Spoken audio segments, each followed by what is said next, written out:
Las preguntas que vayamos teniendo con muchísimo gusto, Carlos, nos las va a ir resolviendo, las que vayamos o les vaya yo leyendo en el chat, con muchísimo gusto las vamos a ir formulando.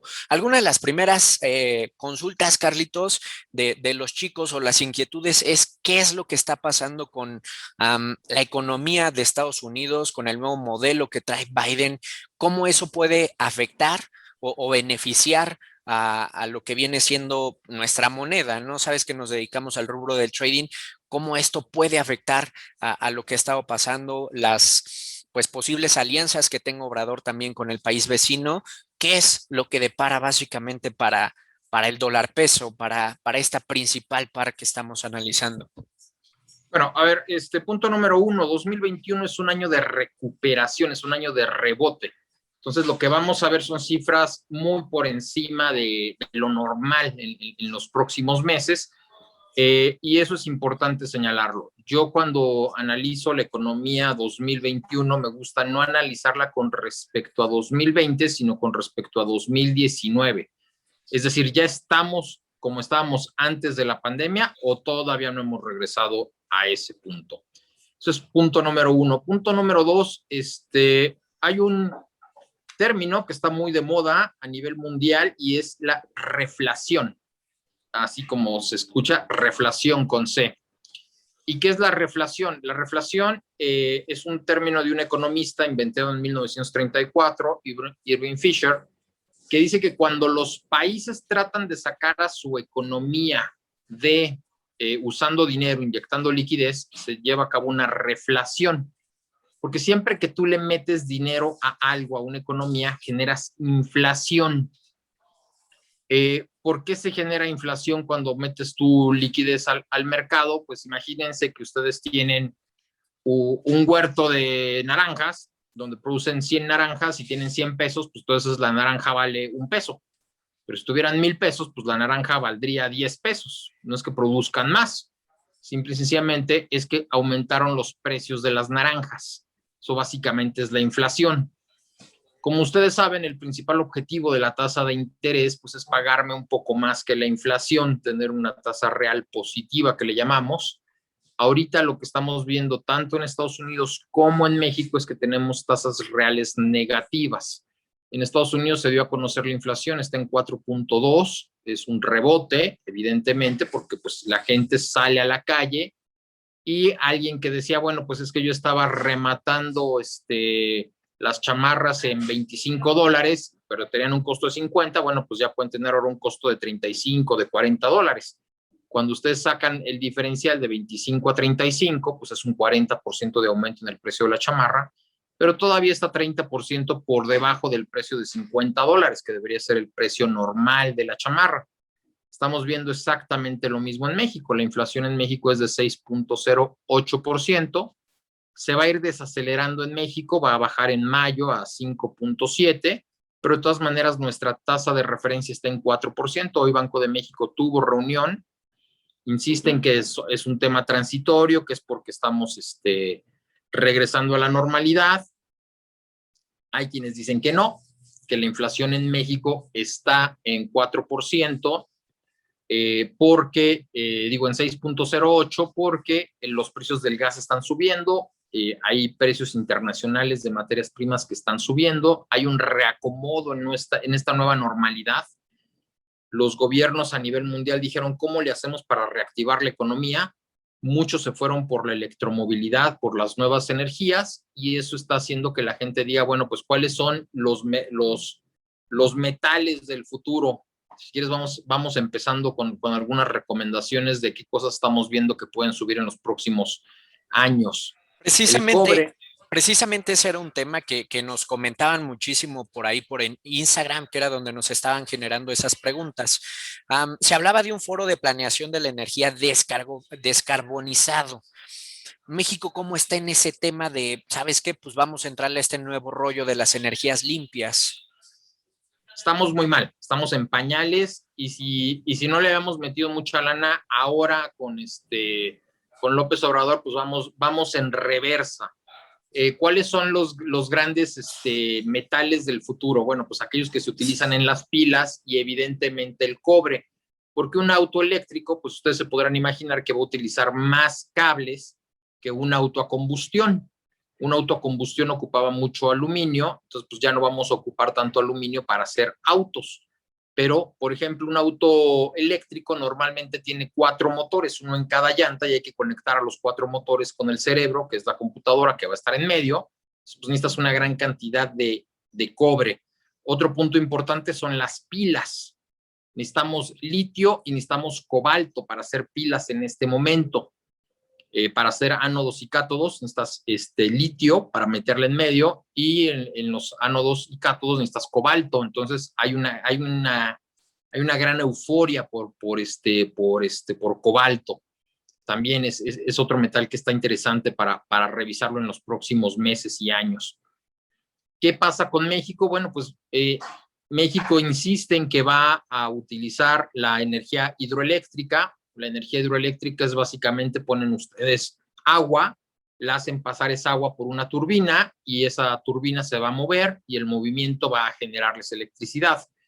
Hay países, por ejemplo, en Sudamérica, donde tienen ríos muy caudalosos, en Costa Rica también, y bueno, pues el río todo el año tiene agua en esos lugares, y entonces pues siempre está pasando por ahí el agua, entonces siempre tienen electricidad. Ahí una hidroeléctrica tiene mucho sentido. En México no. En México lo que pasa es que necesitamos generar una presa. El río en algún momento hay que ponerle un dique, de plano una valla, y entonces ir pasando por ese dique una cierta cantidad de agua. Pero ¿qué pasa en sequía? Pues que no podemos utilizar el agua que no hay. ¿Qué pasa cuando tenemos demasiada agua? Pues que si le metemos más agua a lo que ya estaba inundado, pues lo terminamos de inundar, como nos pasó en Tabasco, y en consecuencia, pues no podemos utilizar la energía hidroeléctrica como sí la pueden utilizar otros países que tienen flujos constantes de agua. A nivel mundial, por ejemplo, ya en Europa se está trabajando mucho en energía mareomotriz. Pones en las costas unos aparatos que, conforme el agua del mar la va moviendo con las mareas, vas obteniendo electricidad gracias a ese movimiento. ¿Cuál es el objetivo de Joe Biden? Joe Biden dice: para 2035 todo el sistema eléctrico norteamericano tiene que depender de energías renovables. Ya no podemos utilizar carbón, ya no podemos usar combustóleo, y ya no podemos usar gas natural, que es lo que ahorita se está utilizando en Estados Unidos para generar electricidad. La otra energía que es renovable, obviamente, es la nuclear, pero ya generar un megawatt nuclear es mucho más caro que generar un megawatt solar o un megawatt eólico. Entonces, ¿hacia dónde va el mundo? El mundo va hacia energía solar, que es la más barata, hacia energía eólica, que tiene 8, 10, 12 horas de producción diaria, y por supuesto almacenamiento. En Arabia Saudita hay un proyecto muy interesante, el de la Reina Nor, por ahí revísenlo, en Marruecos, donde lo que hacen ellos es que ponen unos espejos. Imagínense un mega campo de fútbol, ponen espejos, y esa energía solar la dirigen a un concentrador, y en ese concentrador lo que hay es sal. La sal, lo que hacen es que la calientan a elevadísimas temperaturas, ponen aceite, ese aceite se evapora, y con ese vapor mueven turbinas. Pero como las sales no se enfrían luego, ustedes pueden tener ahí sales quemándose durante una semana, generando vapor durante una semana, y no importa si afuera es de día o de noche. Entonces 24 horas al día, con esa, se llama termosolar, esa tecnología, ustedes pueden tener energía eléctrica. El objetivo es llegar a 2050 con una economía neutral de carbón. Hay gente que me dice: oye, Carlos, pero ¿qué va a pasar entonces, por ejemplo, con los aviones? ¿Y qué va a pasar entonces con los hornos? Bueno, ya hay una cosa que se llama hidrógeno. El hidrógeno verde, hay 3 tipos de hidrógeno. El hidrógeno es la molécula más abundante que hay en el universo. Y hay 3 tipos de hidrógeno: el hidrógeno gris, el hidrógeno verde y el hidrógeno azul. No tenemos hidrógeno por sí solito, entonces hay que sacarlo de algún lugar. El hidrógeno azul es que yo tengo un lugar donde hay gas, donde hay petróleo, y pues se está evaporando y entonces en algún momento ese proceso de evaporación me genera hidrógeno, pues eso se llama azul, está en la atmósfera, pero necesariamente lo tengo que obtener de algún yacimiento de gas o de basura. Cuando ustedes, la basura se está descomponiendo, obtienen hidrógeno también de la basura. El, el hidrógeno gris es cuando digo, chin, necesito hidrógeno, pues agárrate gas, quémalo y seguramente vas a obtener hidrógeno en alguna cantidad, por eso se llama hidrógeno gris. Y el hidrógeno verde, que es el que va a estar de moda en los próximos 10, 15 años, aprendan esa palabrita por ahí, es agarro energía eléctrica, se la inyecto al agua, que puede ser salada, y como ustedes saben, el agua salada es H2O, 2 moléculas de hidrógeno por una de oxígeno, y entonces le meto una descarga y se descompone el agua en hidrógeno y oxígeno. Entonces capturo el hidrógeno y capturo el oxígeno, y el hidrógeno ya lo quemo. El tema ahorita es cómo capturas el hidrógeno, cómo lo transportas y luego cómo lo suministras. Porque para tener hidrógeno solo líquido, necesitas menos 130 grados. Ya hay algunas hidrogeneras, ya hay celdas de combustible de hidrógeno que se están probando. Y en Noruega ya hay barcos que se están probando que funcionan únicamente con hidrógeno, nada de diésel. Ya hoy en la mañana estaba viendo que Cemex, la empresa mexicana, firmó con BP un acuerdo para tener una cementera que utilice hidrógeno verde, no en México, lamentablemente, en Inglaterra, porque el objetivo de Europa es decir, yo no voy a producir nada de, ¿cómo se llama?, de carbono, de emisiones de carbono. Un dato interesante, por ejemplo, es que la semana pasada Equinor, la empresa, imagínense el Pemex, pero de Noruega, ha estado trabajando mucho. Ellos dicen, nosotros no somos una empresa petrolera, somos una empresa de energía. Entonces, ¿qué es lo que ellos están haciendo? Lo que ellos están haciendo es que están invirtiendo mucho en energía solar, en energía eólica a nivel mundial, y esta semana dieron a conocer sus resultados del primer trimestre, y es un primer trimestre en donde el 40% de sus ingresos ya provienen de la energía renovable, y lo más interesante es que la mayor parte de su utilidad proviene de la energía renovable. ¿Por qué deja más ingresos, por qué deja más utilidades de la energía renovable que la energía fósil? Pues porque la energía renovable, una vez que colocas el panel solar, pues ya no requieres meterle combustible. Igual colocas un generador eólico y ya la turbina ya no requiere combustible, ya nada más hay que darle cierto mantenimiento a la turbina y al panel solar y tienes energía pues unos 15, unos 20 años. Entonces, ¿en dónde está México? Estamos en pañales. Nos comprometimos con París que para el año 2025 íbamos a producir el 30 o 35% de nuestra energía toda con energía renovable. No lo vamos a lograr y vamos a aumentar esa propuesta para el 2030 y pues obviamente Biden quisiera que México también hacia el 2035 toda nuestra energía eléctrica viniese de fuentes renovables y bueno, pues ahí estamos en un serio problema. Por si fuera poco, antes teníamos subastas eléctricas, decíamos a los privados, oye, Monterrey van a estar energía, ¿quién hace un parque solar? Yo la hago, ¿a cómo vas a vender? El que vendía más barato se llevaba la subasta, era una subasta en reversa, el que me vendiera más barata la energía se quedaba con el proyecto, teníamos energía muy barata, si ustedes revisan hoy su recibo de energía, van a ver que anda sobre 2 pesos 50, 2.80, 3 pesos el kilowatt que ustedes están pagando en su casa. Y la energía solar increíblemente ya está sobre los 20 o los 30 centavos el kilowatt en un contrato de 15 a 20 años en lo que se deprecia el panel. Entonces imagínense el que México pudiese tener energía a 20, 30 centavos y la CFE la pudiera revender a 2 pesos o a 2.50 o incluso a 3, pues es un súper negocio. Pero el presidente no entiende de ese tipo de super negocios, mi estimado Eduardo. No lo dudo. Y pues sí, lamentable lo que nos está pasando. Y disculpa, Carlos, ayer o antier que se dio el IPC, los índices de precio del consumidor de Estados Unidos, pues salió a la alza. Brevemente, ¿qué opinas de cómo Biden está manejando todo este tema? Bueno, por un lado, Biden tiene que inyectarle cualquier cantidad de dinero a su economía. Como tú sabes, el viernes pasado se dio a conocer el reporte de empleo. Después de que en marzo se crearon 960,000 empleos, todo el mundo dijo, bueno, pues en abril vamos por el millón, ¿no? Ya que andamos tan encarrerados y que las vacunas van también, pues seguro en abril creamos 1,000,000. Lamentablemente salió en 260,000. Y entonces viene una discusión de, bueno, ¿por qué la gente no está regresando a trabajar en Estados Unidos? El reporte de esta semana de peticiones de desempleo también salió bajo, ya anda sobre los 450,000, cosa que estuvo padrísimo, de nuevas peticiones semanales. Claro. Pero yo creo que lo que va a pasar es que la Fed, en su gráfica de puntos que tiene, en lugar de subir su tasa en 2023, yo creo que ya estamos pensando en un 2022. Segundo semestre, yo creo que ya todo el mercado dice, más le vale a la Fed que empiece a subir tasa no hasta 2023, hasta 2020, sino en 2022.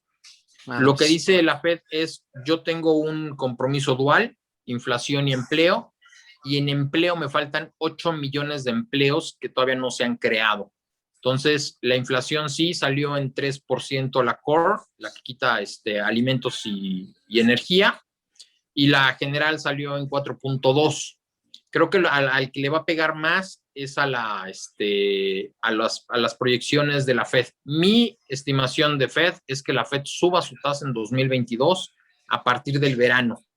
Y creo que si esto se desboca mucho, de 0,25 la puede subir hasta el 1%. Comentarte de mediano y de largo plazo, no estoy viendo lo mismo en Europa. Europa creo que tiene un problema muy importante de caída demográfica. Ya vimos el censo de China, ¿no? Nos sorprendió a todos que pues sí va a la baja. Probablemente ya su población ya se estancó. Europa, algunos de sus países ya se estancaron. Entonces, ¿qué va a pasar? Pues que Estados Unidos sí va a subir su tasa en 2022 y probablemente Europa no pueda subir su tasa en 2022. Entonces, eso va a debilitar un poco al euro frente al dólar. Claro, ok. Entonces, ¿tú consideras que se deberían de subir las tasas de interés debido a la inflación? Sí, sí, yo ya estaría subiendo la tasa en Estados Unidos de 0,25 por lo menos a 0,50 y en México de 4 a 4,50 sin lugar a dudas. Ok, ¿y cómo esto puede afectar al dólar, por ejemplo, o al dólar peso, que es la moneda principal acá en México? Ok, lo que va a pasar y lo que vamos a ver es que el bono de 10 años, es el que más seguimos todos, va a empezar a subir por encima del 1,70 y entonces pues ya si en Estados Unidos me estás pagando una mayor tasa, pues saco mi dinero de pesos y me lo llevo a Estados Unidos y en consecuencia se va a ir presionando el tipo de cambio y lo vamos a ir viendo hacia 20,50, 20,80, 21 pesos, conforme las presiones inflacionarias le vayan pegando más a la Fed, ¿no? Claro. Ahora bien, algo bien súper interesante es que pese a todos los reportajes que han salido de precisamente este gobierno, de todas estas incertidumbres y posiblemente, no sé, rumores dentro de todo esto de la pandemia, de cuánto tiempo vamos a seguir encerrados, de las vacunas y demás, ¿por qué consideras que el dólar peso no ha explotado como se ha visto anteriormente, ¿no? Que hemos visto subidas de los 20, de los 19,80 a los 23 en un solo latigazo. Y ahorita, pues, Porque traemos superávit tanto comercial como en la cuenta de corriente. Están sobrando dólares en nuestra economía. ¿Por qué tenemos superávit? Pues pasó algo muy extraño. Como los norteamericanos sí se están recuperando muy rápido en cuanto a su demanda, nuestras exportaciones hacia Estados Unidos subieron y como nosotros estamos muy estancados en nuestro consumo, nuestras importaciones bajaron. Entonces, normalmente México traía déficit comercial y ahorita lo que estamos viendo es superávit comercial. Entonces, tenemos más dólares en la economía. Uno, dos, como tú sabes, las remesas estas tan raras están subiendo, entonces sobran más dólares. claro. Tres, los norteamericanos están llegando a México en mayor cantidad que los mexicanos que están saliendo en turismo. Nuestra balanza de turismo está siendo superavitaria por mucho. Están llegando muchos norteamericanos a México. Cancún, Los Cabos, pues ya reportan muy buenos niveles de ocupación para el segundo semestre del año. Muchos de ellos son norteamericanos. Eso es básicamente porque no estamos poniendo cuarentenas a la entrada ni a la salida de México. Entonces todo el mundo dice, bueno, pues me voy a ir a México, está padre. Ya no hay COVID. Pues sí hay COVID, pero ya están ellos vacunados, ya que les importa, ¿no? Claro. Le voy a llevar a México una bonita variante italiana, una brasileña y demás para que sepan lo que es. Lo que es ¿No? bueno. Exacto. Entonces, sobran dólares. Básicamente lo que estamos viendo es que sobran dólares, uno, y dos, pues sí, pagamos un 4% en el CETE del día a día y estamos pagando 6.70 en el bono de 10 años, pues evidentemente somos muy atractivos para una economía que está pagando el 0% en Estados Unidos. Increíble. Sí, de hecho, hablando de remesas, México fue nombrado como el tercer país más receptor a nivel mundial. Aproximadamente más de 40.000 millones de dólares, me parece que fue lo que se recibió en el anterior año. Entonces, eso tiene que ver con lo que nos estás explicando, definitivamente. Eso de las remesas, ténganle mucho cuidado. Les voy a dejar 2 datos y una recomendación. Claro. Si tienen Netflix, busquen Ozark. OZARK es una serie muy divertida. Ok. Está padre porque está hecha desde la óptica gringa, de cómo ven ellos a los mexicanos, ¿no? Entonces, pero ahí les van un par de datos. Banco de México reporta que cada mes se llevan a cabo 10 millones de operaciones de $350 promedio. Estamos hablando de 3.500 millones de dólares mensuales. Pero de acuerdo con el INEGI, que fue casa por casa en el censo y le preguntó, oigan, ¿usted recibe remesas? Oiga, ¿usted recibe remesas? Fue a 35 millones de hogares. Solamente 1.7 millones de hogares le dijeron al INEGI, ¿qué crees? Yo sí recibo remesas. Vamos a suponer que la mitad haya dicho sí, pero o que hayan dicho no, ¿cómo crees, no? Dupliquemos la cifra, 3.4 millones de hogares, ¿ok? Entonces, ¿de dónde salen los otros 6 milloncitos de operaciones? Híjole, ¿No? ahí es donde empiezan los... Yo tengo otra cifra. Pónganse a ver Ozark y van a ver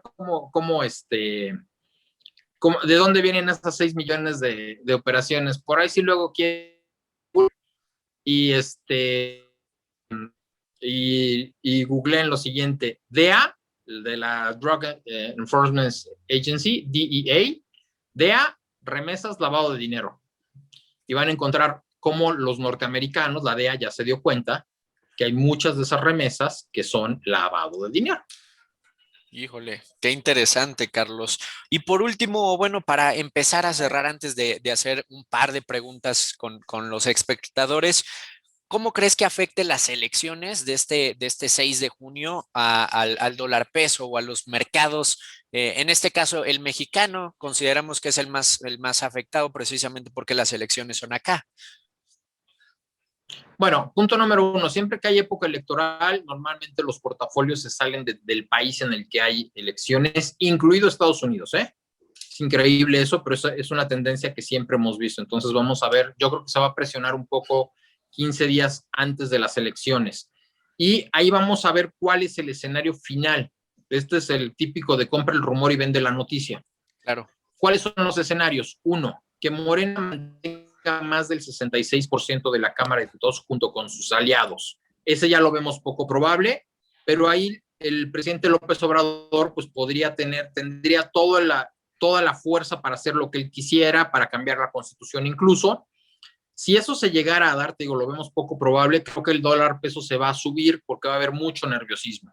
A nivel global la gente va a decir, no, pues ya México, ahora sí que están locos, ¿no? Todo lo que ha pasado y siguen dándole más de 2/3 de la Cámara, pues como que no suena muy lógico, 1, y 2, pues nos tememos que la reforma eléctrica y la petrolera, pues ahora sí ya sean constitucionales y ya ni qué pueda hacer la Suprema Corte de Justicia de la Nación, ¿no? Porque pues, si cambian la Constitución mexicana, pues ya cambiaron todo, ¿no? Claro. Habría que ver temas de tratados internacionales y eso, pero ese sería como que un escenario catastrófico de ya. O sea, veríamos, ahí sí creo que podríamos ver un tipo de cambio cercano a los 21 o por encima de 21 en el mismo mes de junio, ¿no? Así como que una estampida importante. Un escenario más probable es, ya trae una probabilidad del 60, que es, digamos, el escenario base sería que sí, Morena mantiene el 50-55, pero no llega al 66% de la Cámara. Claro. Ahí lo que veríamos es estabilidad, porque es el escenario que ya compraron los mercados ahorita. Es decir, el presidente mantiene fuerza suficiente para pasar presupuesto, para no pelearse con el Congreso, pero no para cambiar la Cámara y no para tomar el control del INE. Un escenario complicadísimo sería el de baja de 50% el número de diputados en la Cámara para Morena. ¿Por qué sería muy complicado si no llega Morena y sus aliados al 50%? Por el presupuesto y por los impuestos que se vienen. Hay que recordar que las 3 calificadoras le dijeron a México, urge que subas impuestos. Tienes que subir impuestos porque te estás quedando sin lana. Entonces, después de las elecciones viene una reforma fiscal. Vamos a ver qué impuestos están. Se está pensando mucho en subir el predial. Ese viene con fuerza. Se está pensando mucho en regresar a una tenencia federal de autos. Se está pensando mucho en cobrar ciertas cosas por ahí. Vamos a ver qué se les ocurre cobrar en plataformas, etcétera, etcétera. Pero si pierden la mayoría, 1, el presupuesto no sale, y 2, la reforma fiscal no sale. Si no sale la reforma fiscal, creo que las calificadoras van a levantar la ceja. Creo que Moody's nos puede bajar un escalón, nos dejaría todavía con grado de inversión, y habría que ver qué dice Fitch. Fitch podría ser el que se enoje un poco más. Y S&P yo creo que sí nos puede degradar un grado, pero no quitarnos el grado de inversión. Perfecto. Entonces, si este escenario, suponiendo este último pase en donde Morena no se lleva ni siquiera el 50% de lo que nos estás comentando, básicamente veríamos nuevamente una tendencia alcista, ¿no? En el dólar peso. Sin lugar a dudas, sin lugar a dudas. Lo que le puede dar estabilidad, curiosamente, al peso es que Morena gane el 51% y el presupuesto y los nuevos impuestos estén asegurados. Ok, perfecto. Creo que, híjole, por donde veamos el lado de la moneda está complicada la situación definitivamente para México, y no dudo que sean pues propuestas muy similares para todo Latinoamérica, ¿no, Carlos? No, fíjate que mira, te voy a decir qué pares andan bien. El real está interesante. El peso colombiano, creo que habrá que ver qué tanto aguanta Iván Duque la fuerza ahorita de ¿cómo se llama? Pero el problema del peso colombiano es que es un par muy pequeño. Casi no tiene, o sea, no tiene la misma bursatilidad que tenemos en otros pares. Obviamente Chile, pues por su tema de inversiones no podemos ni tocarlo. Argentina es un desastre, ¿no? Porque ahí es cuántos tipos de dólares tienes, con cuál operas, qué haces. Es un desastre, Argentina, ¿no? Sí, definitivamente. Este, pues muchísimas gracias, Carlitos, por esta breve explicación de lo que se viene o lo que le depara a México, dependiendo, pues, qué es lo que elija definitivamente ahorita nuestro gobierno. Nosotros como operadores bursátiles, claro que nos emocionamos por ver un despegue abismal del dólar peso, pero pues como mexicanos creo que sí nos pegaría demasiado el ver ese incremento. Primera. Segunda, me gustaría que algunos chicos de acá empezaran a hacernos algunas preguntas. Enzo, por ejemplo, dice, leí que en Europa aspiran a tener o implementar la economía circular. ¿Tienes alguna opinión o algo para comentar sobre el tema? Un gusto saludarte y escucharle, Carlos. Saludos desde Argentina. Pues muchísimas gracias, Enzo. Sí, por supuesto, en México ya estamos trabajando en economía circular. ¿Qué es la economía circular? Es cuando yo a un producto le doy un segundo uso. Esto es, tengo un tiradero de basura y ahí separo todo el cartón y eso lo convierto otra vez en papel. Separo todo lo que es el PET y eso lo convierto otra vez ¿cómo se dice? En nuevas botellas. Comentarle a Enzo que en México tenemos ya una gran cantidad de botellas que fueron hechas con plástico reciclable y ya tenemos algunos basureros, no todos los que quisiéramos, que la comida la utilizan para generar biogás y con ese biogás generar electricidad para otras comunidades. Eso es básicamente lo que estamos haciendo en cuanto a economía circular en México.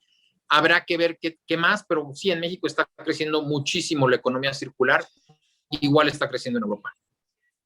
Excelente. Otra pregunta de Odaya. Dice, Carlos, ¿consideras que este año tenga una buena recuperación el dólar ante las demás divisas? Y de ser así, ¿qué puntos tomas en consideración para este tipo de análisis? Sí creo que vamos a seguir viendo una recuperación interesante del tipo de cambio, donde digo, del dólar frente al resto de las monedas. A mí me gusta seguir mucho el bono de 10 años. Si el bono de 10 años supera la marca del 1,70, creo que vamos a ver cosas interesantes. ¿Por qué podría ser? Bueno, pues si la inflación en Estados Unidos persiste de manera importante, la inflación core por encima de una cifra de 2.5, 2.6, creo que va a haber cada vez más presiones y más rumores para que la Fed acelere su incremento en tasa y obviamente pues todo el mundo va a querer irse hacia el dólar una vez que deje las tasas de ceros. Ok, perfecto. JJ de este lado también nos hace una pregunta interesante. Nosotros como país, México, ¿aún seguimos siendo atractivos para los inversionistas extranjeros o a qué se ha debido la disminución de la inversión en el país? Bueno, la inversión extranjera llegó a México hasta 120,000 millones de dólares antes del COVID. Ahorita andamos bajamos 80,000, anda sobre los 90,000 millones de dólares. ¿Qué hace atractivo a México? Uno, que somos un mercado muy líquido. Dos, que nuestro diferencial de tasas con Estados Unidos es del 4% en papeles de muy corto plazo y de 6% en papeles largos. Entonces, yo le recomiendo a la gente ya vender las posiciones largas, las de la curva larga, enfocarse en curva corta, porque la curva larga va a tener mucha volatilidad. Entonces, si compras y vendes ahí y no te sale muy bien el trading, pues no va a estar padre. Pero la curva corta está siendo muy atractiva pues, por el 4% contra el 0% de norteamericano. De acuerdo. Pues sí, completamente claro. Y bueno, Javier de este lado también nos hace esta pregunta. ¿Qué opinión tienes sobre el oro en lo que resta de este año? Después de todo, ¿era una moneda refugio o era un valor refugio? Y actualmente ha habido tropezones con esto. ¿Qué opinas al respecto?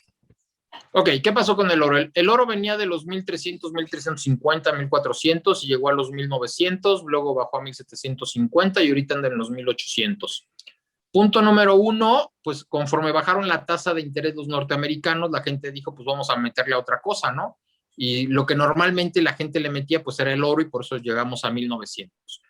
Cuando el bono de 10 años precisamente pasó de 0,90, 1,20, 1,40, 1,50, 1,60, pues la gente dijo, ya, la FED ni modo, aunque diga que hasta 2023 va a tener que subir las tasas antes, entonces ya está otra vez interesante operar en deuda gringa. Entonces, pues ya el oro que no me deja ninguna tasa, pues ya empezó a perder otra vez brillo y se fue a los $1,750, 1,720 lo llegamos a ver. Pero a partir de que la Fed dijo, no, me monto en mi machete y en 2020 no subo la tasa y 2021 no subo la tasa, pues otra vez lo estamos viendo sobre los 1,800.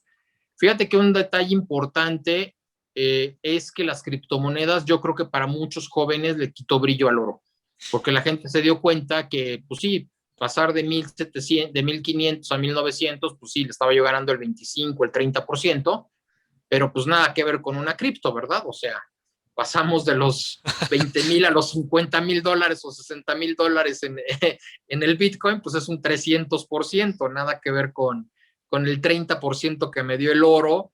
Y luego pues, puede pasar un mes y lo que le ganas al oro son $100, es el 5% y nada más, ¿no? Entonces, luego se vuelve medio aburrido en el dólar, digo, el oro en comparación a una cripto. Entonces, yo creo que hay mucha gente que ya está diciendo, ¿sabes qué? Pues en tiempos de tasa cero, lo más divertido es operar criptos en lugar de operar oro. Y hablando de criptomonedas, Carlos, bueno, la mayoría de tu audiencia actualmente está rondando entre los 16 y los 35 años. Un trader con tanta experiencia como tú, que haya pasado varios años dentro de este mundo, ¿qué opina de las criptomonedas, de este nuevo auge pues literalmente llevamos casi una década con este nuevo ecosistema dentro de la economía? ¿Qué opina? ¿Qué opinas tú al respecto de Bitcoin, de Ethereum, de Dogecoin y Tesla y lo que está haciendo Elon Musk? Lo que está haciendo Elon Musk es que se está aprovechando de los jóvenes. Es un tranza. O sea, voy a comprar 1,500 millones de Bitcoins y sube el Bitcoin. Ay, y en ese momento los vende. Ya bajó el Bitcoin. Y ahora dice, y ahora ya no voy a comprar bitcoins. Y vuelve a tirar el bitcoin. Y yo estoy seguro que en un par de meses va a decir, ya cambié mis bitcoins por no sé qué cosa. O sea, está jugando con el mercado Elon Musk, tiene todo el derecho de jugar con el mercado, y uno como trader lo que tiene que ver es no dejarse llevar por esos collitos de él, o pues divertirse y decir, este cuate está jugando, pues yo me voy a subir con su juego, ¿no? Pero entender que es un juego lo que él está haciendo.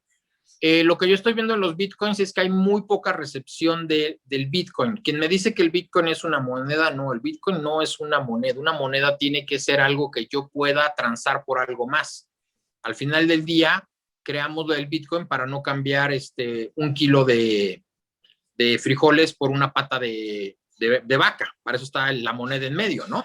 Que Claro. me digan, oye, 1 kilo de frijoles vale 20 pesos y el kilo de vaca vale 20 pesos. Bueno, pues échame uno por el otro, yo ya sabré cuántos kilos de vaca compro. Entonces, las monedas no están siendo una utilidad de cambio.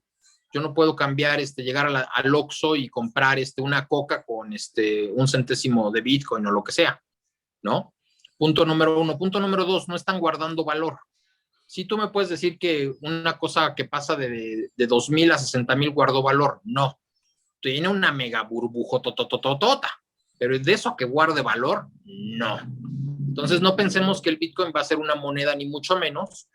Lo que sí es muy interesante es la burbuja en la cual está montada ahorita, y creo que todos los que les guste el riesgo, pues deben de estar en criptomonedas. Simple y sencillamente, ¿por qué? Pues porque es una burbuja muy interesante en la cual hay que ser parte de. Lo que yo siempre le recomiendo a la gente es no se endeuden para entrarle al mercado, ni de criptos ni de nada. ¿Por qué? Bueno, pues porque así hay que verlo. O sea, si tú te endeudas para entrarle al mercado, puede pasar algo extraño. Imagínense que el día de mañana hay una junta en la ONU donde todos los países del mundo dicen, pues a partir de hoy no vamos a, la operación se vuelve ilegal. A partir de hoy el uso de energía eléctrica para bitcoins está prohibido, ¿no? Que fue lo que dijo Elon Musk. ¿Cómo es posible que gasten tanta energía eléctrica y estén quemando al mundo para minar bitcoins? Y ya todo el mundo le dijo, no, espérate, el 75% de la energía que se utiliza para el bitcoin es renovable. Y él dijo, pues me vale, ¿no? Él está jugando con el mercado, y entenderlo así. Llegaste, ganaste dinero que no necesitabas forzosamente, te fue muy bien, qué padre, o llegaste, perdiste y no quedaste con deudas, porque eso es lo que no debemos de hacer como traders, ¿no? Eso es algo muy, muy importante. Y otra cosa que también es muy importante hacer es explicarle a nuestros clientes cuál es el riesgo en el que ellos están inmersos al invertir con nosotros.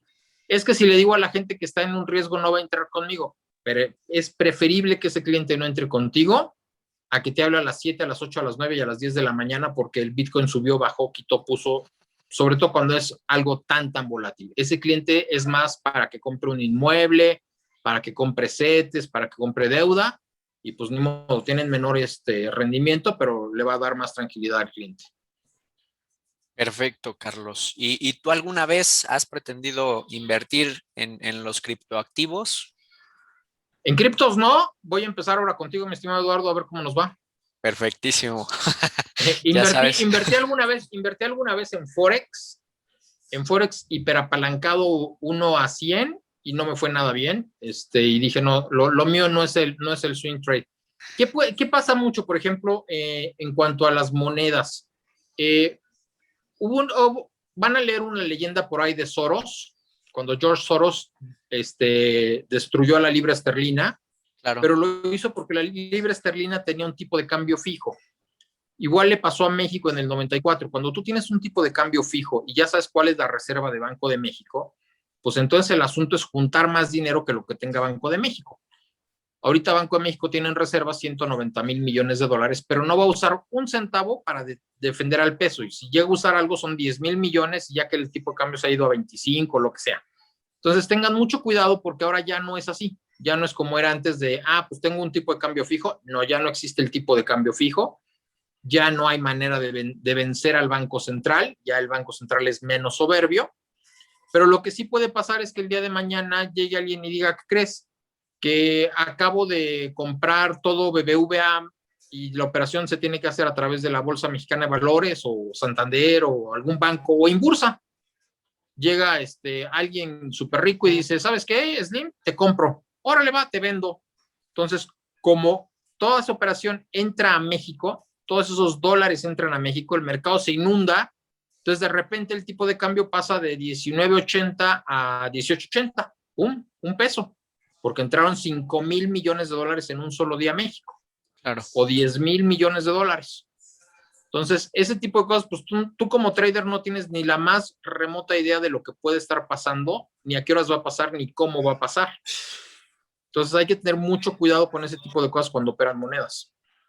Sí, definitivamente. Una pregunta bastante interesante de JJ. Con todo el conocimiento que has adquirido con el paso de tiempo, tanto como trader como economista, qué consejo nos darías para la vida cotidiana del trader intraday, del trader swing, que no ve o que no contempla precisamente este tipo de noticias que nos estás comentando? Bueno, lo primero es, hay que tener estrategia de corto, mediano y largo plazo, donde el corto plazo pues puede ser una hora, un día, un minuto, pero el largo plazo sí tiene que ser por lo menos 6 meses. O sea, y ver que mis estrategias de corto plazo estén dentro de esos canales de largo plazo. Si algo se sale de esos canales, aguas, aunque estés ganando mucho dinero o perdiendo mucho dinero, aguas, ¿no? O sea, hay que tener muy clara cuál es la visión de mediano y de largo plazo de algo. Punto número 1. Punto número 2, súper recomiendo estresar sus modelos y decir, ¿qué hubiera pasado? Por ejemplo, si yo digo que cuando el Mac me dé tal indicador, yo compro, ok, si en los últimos 10 años, con la información histórica que yo tengo, yo lo hubiera hecho, ¿qué hubiera pasado? Fundamental, hay que aferrarse a sus estrategias. Por eso es muy importante que sus modelos lo estresen y lo vuelvan a estresar para ver que el modelo jale. Claro, definitivamente, Carlitos. Y bueno, Saraira también nos hace una pregunta. ¿Qué consejo le darías a una persona que no es trader, que no es economista, que no tiene nada que ver con los mercados financieros? ¿De qué manera se podría, pues, una persona, digamos, común y corriente blindar ante esta posible segunda oleada de pandemia? No sé, una situación como la que ya nos ocurrió. Punto número 1, hay que aprender. Aprendan cosas diarias. Todos los días hay que aprender. Porque al final del día, los próximos 10 años, el mundo va a cambiar como no ha cambiado en los últimos 100 años.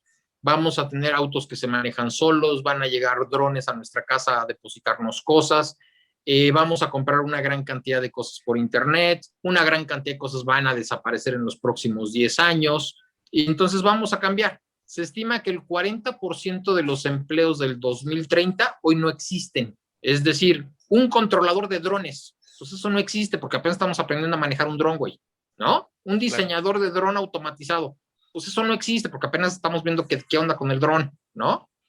Un manejador de carteras de Bitcoin para terceros. Estamos viendo qué es el Bitcoin, güey, o sea, eso no existe. Bueno, entonces nos tenemos que ir adaptando y la única manera de adaptarnos es aprendiendo cosas nuevas. Seas o no seas trader, seas o no seas economista, el simple hecho es adaptarte, adaptarte, adaptarte y la mejor manera es aprender, aprender, aprender. Excelente.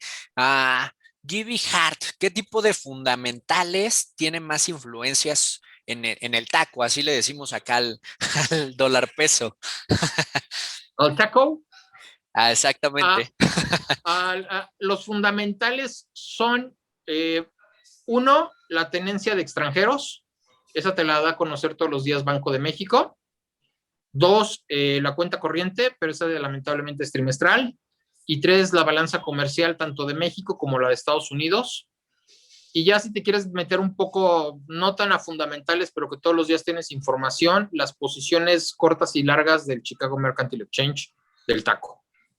Ok. Perfecto, Y Carlos. obviamente en estos días las inflaciones. No lo dudo. de ambos países y todos los subíndices de precios, por ejemplo, el subíndice del ISM, el subíndice del PMI, que te puedan decir cómo van los precios, porque lo que ahorita todo el mundo le estamos apostando, literal, es pues que la inflación se le va a salir de las manos a la Fed y va a tener que reaccionar subiendo su tasa, y en cuanto la Fed suba su tasa, pues México hará lo mismo, pero al subir su tasa a la Fed, todo el mundo se verá dólares y se va a depreciar el tipo de cambio. Definitivamente. Pues te digo, como traders nos emociona eso, pero híjole, se va a sufrir y gacho. Por último, ¿qué opinas del capitalismo? ¿Crees que eso nos llevaría a una mejor posición como país? Del capitalismo, ¿cómo del capitalismo? Cuéntame. Pues sí, esa pregunta me hicieron por acá al interno. ¿Qué opinas del capitalismo frente al comunismo y este tipo de... Ya, ok. Yo te diría que el capitalismo no es perfecto, pero es la mejor manera de vivir. Eh, sí, tiene muchos errores. Por ejemplo, hay una nota muy interesante de California de homeless, personas que en el estado más próspero de la Unión Americana es el estado que tiene más personas viviendo en la calle. Y eso básicamente es porque como los precios de sus casas han subido tanto, los prediales han subido horrible, y entonces la gente tiene un trabajo no muy bueno y no puede pagar el predial de una vivienda, ni la renta, porque pues al lado llega el cuate que gana 10, 15 millones de dólares anuales, y ese cuate pues puede pagar un departamento de 2, 3 millones de dólares sin problemas, pero tú que trabajas en un Walmart, pues no te puedes dar el lujo de pagar esa renta. Claro. Entonces la gente, pues ni modo, se sale y vive en la calle. Entonces imagínate el gravísimo error que es en el estado más próspero de la Unión Americana tener la mayor cantidad de personas viviendo en la calle. Sí, Pero a diferencia del comunismo, el capitalismo le paga a la gente que se arriesga y te paga buenas tasas cuando le pegas. Claro, te puede ir mal, pero al final del día yo creo que la vida es eso, es arriesgarte, es echarle los kilos para adelante. Y bueno, pues el comunismo no te permite eso, porque el comunismo lo que busca es que todos seamos iguales, y pues si todos somos iguales, pues qué flojera, entonces nadie se arriesga, todos hacemos lo mismo, y pues no está divertida esa vida, ¿no? Para ser igual que el de al lado, pues no me late. para nada. Perfecto. Pues Carlos, ya nada más nos están preguntando por acá cuáles son tus redes sociales, dónde te pueden seguir, que nos cuentes un poquito acerca de lo que tú haces y en qué se enfoca tu trabajo. Nosotros somos una empresa de consultoría que le echamos una mano a nuestros clientes. Tenemos más de 2,500 clientes en todo el país. Mandamos un boletín semanal con nuestra visión, recomendaciones para tesorerías. Las tesorerías son muy, ¿cómo se dice? Son muy conservadoras. Ellos nunca están pensando ellos en corto plazo, ellos están pensando normalmente en mediano y largo plazo. Ellos piensan mucho en coberturas, por ejemplo, piensen en una empresa que importa o exporta, o que tiene algún insumo que es muy importante para ellos, por ejemplo, el gas, para todo el sector siderúrgico, para todo el sector de cemento. Entonces dicen, oye, ¿cómo ves el gas? ¿Me conviene tomar una cobertura? ¿No me conviene? ¿Qué hago con mis créditos? ¿Cuál es una buena tasa? Pero vamos, ellos no están pensando en especular. Un mal ejemplo de una empresa que especuló fue la Comercial Mexicana hace unos años. Perdió mucho dinero porque en lugar, todo el dinero que obtenía la tesorería precisamente de la Comer, lo utilizaba para hacer derivados con el tipo de cambio. Resultado, pues en alguna operación no salieron bien las cosas y perdieron la Comer.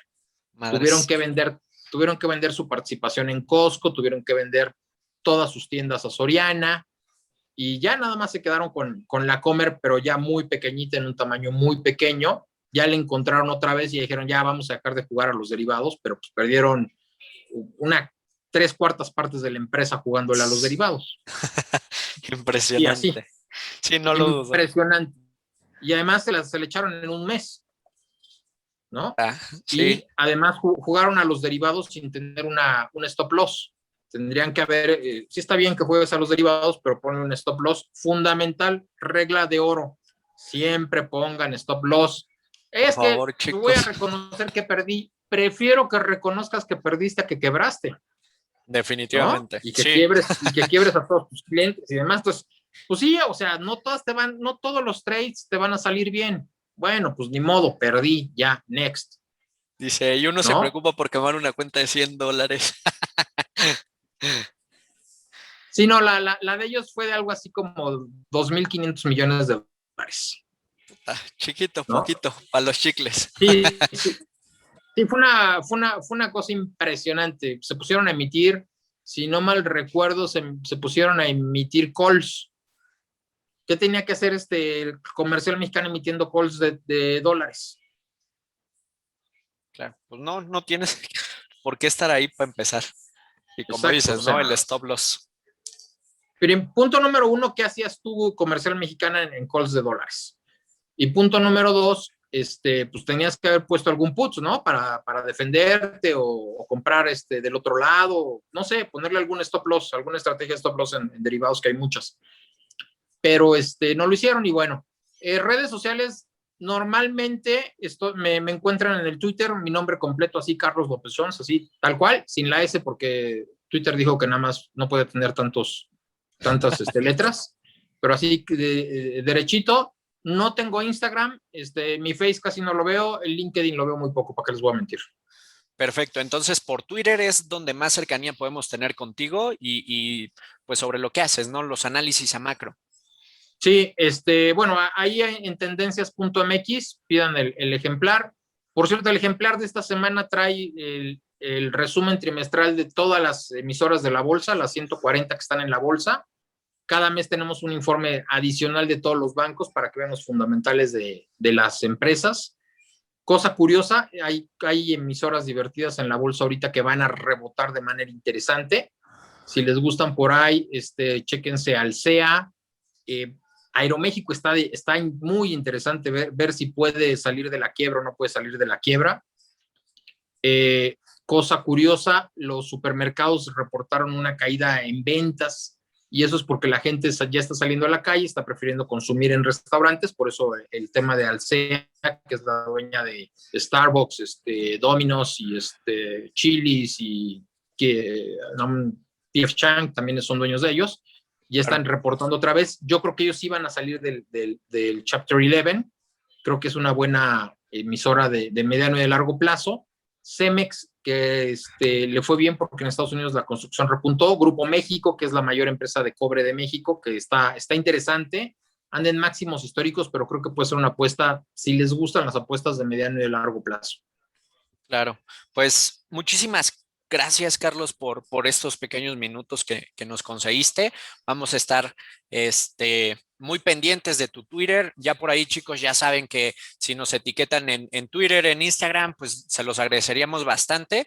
Y pues nuevamente, gracias, Carlos, por esta pequeña plática. Esperemos que pronto te tengamos nuevamente por acá. Eduardo, muchas gracias a ustedes. Gracias por su tiempo. Diviértanse. Muchísimas gracias, Carlos. Muchísimas gracias a ustedes también, chicos, y nos estamos viendo la siguiente. Hasta luego.